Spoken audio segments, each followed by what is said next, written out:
Hi, everybody. Let me start by saying this is really disappointing. I think we all ought to be disappointed. The citizens of Pennsylvania, I think, sent me here to Harrisburg to do serious work, not to play games, and I think that's why all of us are here. They expect us to address the problems that Pennsylvanians face, not to ignore them, and they actually want us to accomplish something. They don't want this. They don't want us to patronize them with smoke and mirrors, with the same old that has taken us to a bad place. I have tried to work, and I will continue to try to work with Republican leaders on these and other issues. I have already worked diligently with them on things like pensions, on things like liquor, and I'm waiting for the same courtesy from them on things that I think are important to all Pennsylvanians. Pennsylvanians want real property tax relief. They actually want to invest in education, and they want a severance tax, a reasonable and fair severance tax to help pay for it. And they want us to honestly address the structural budget deficit. That's what they want.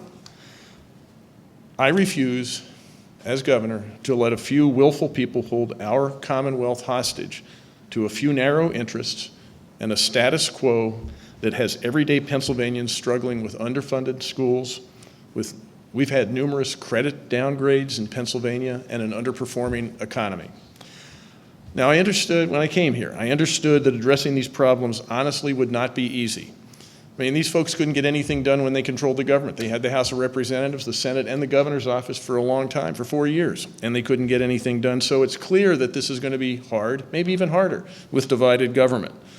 And the budget I saw today is an example of that. Evidently, they can't do anything more than they've done in the past. It continues. This budget that I just saw, and if it gets to my desk, it continues the gimmick-riddled budgeting that shifts more than $563 million in current year expenses to next year's deficit, kicking the can down the road. After taking into consideration the fine print, it basically adds net about $8 million, essentially nothing, to the funding of public education. This meager investment is basically less than 2% of the $500 million we need just to restore the Corbett cuts to education. This budget ignores recent cost and revenue adjustments by more than $300 million, including $100 million to pay for critical seniors programs like prescription drugs. The higher education investments in the GOP budget are so small. They're so small that it will take 8 years just to restore their own higher education cuts. It completely eliminates funding to address a growing heroin epidemic in Pennsylvania. This budget doesn't make any sense.